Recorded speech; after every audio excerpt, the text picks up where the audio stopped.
E. You think you know yourself, don't you? You think you've got it all figured out, your life, your relationships, what's right, what's wrong. But trust me, there's a darkness that can seep in, and when it does, you'll never see it coming. I didn't see it coming. I thought I was in control. I thought I could manage it. But when you lie, when you cheat, you don't just break hearts, you break your entire life. And that's something you can't fix with a simple apology. It started out so innocent. I swear. It did. Just a little harmless flirtation here and there, nothing that meant anything, nothing that was going to change anything. He didn't need to know. Nobody needed to know. After all, what's one secret in a marriage that's been going on for years? Who would ever find out?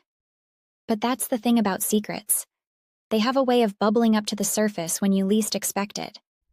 And when it finally happened, when everything exploded in my face, it was too late to turn back. I'll never forget the first time I kissed him, Michael. It wasn't supposed to be anything. It wasn't even supposed to happen. We were at the bar, just a few drinks after work, nothing special. But the way he looked at me, that was different. There was something in his eyes that made me feel seen, like I was more than just the tired wife who cooked dinner every night and put on a fake smile every morning. I know, it's pathetic. And you might be thinking, why didn't you just walk away? Why didn't you stop it before it went too far? But that's the thing about temptation. It's seductive. It's thrilling. It makes you forget everything else, all the consequences that are looming like shadows in the back of your mind.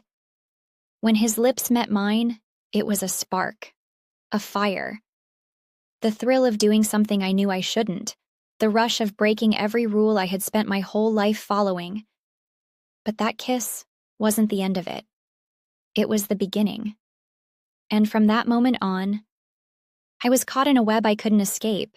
At first, I thought I could keep it under control. I thought I could compartmentalize it, keep my marriage and my affair separate, like two different lives. But nothing stays separate forever, does it? That's the first lesson you learn when you live in lies.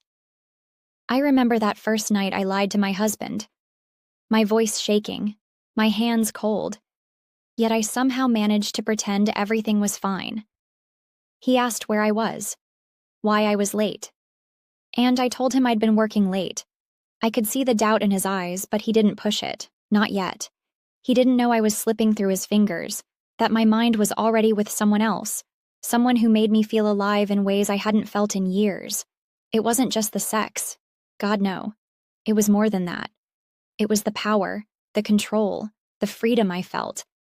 But with every lie, with every stolen moment, something started to change.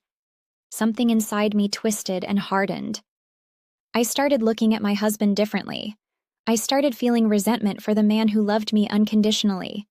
He was so patient, so caring, and yet, all I wanted was more. And that's when it hit me. That's when I realized what a monster I had become. It wasn't just about the affair anymore. It wasn't just about getting caught.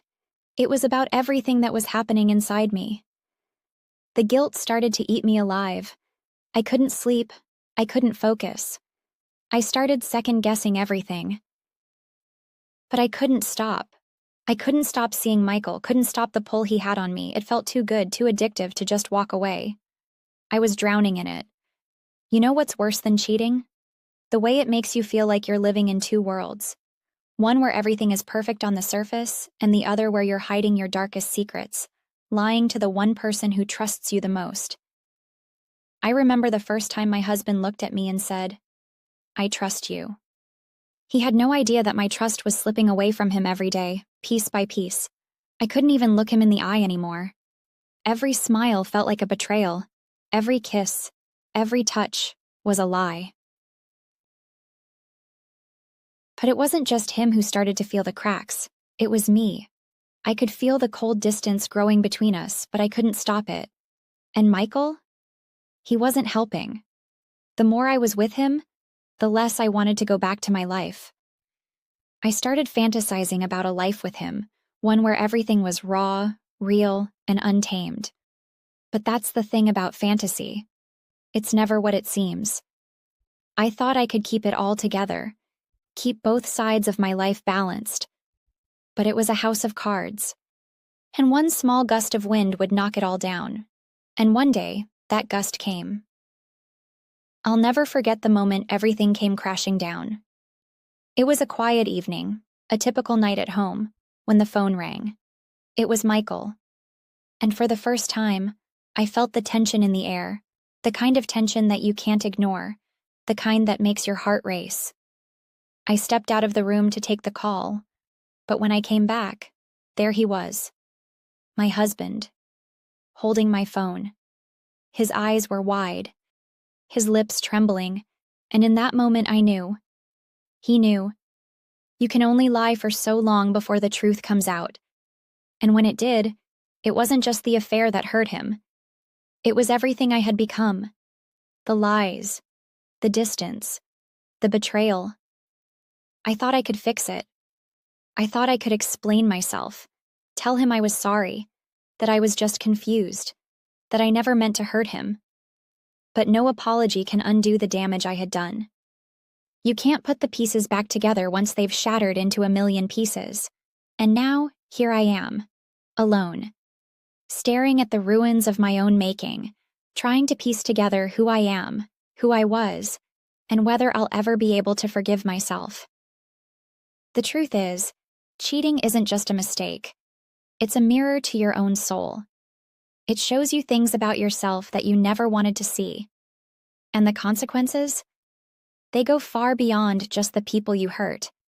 They go deep into who you become. And me? I don't even know who I am anymore.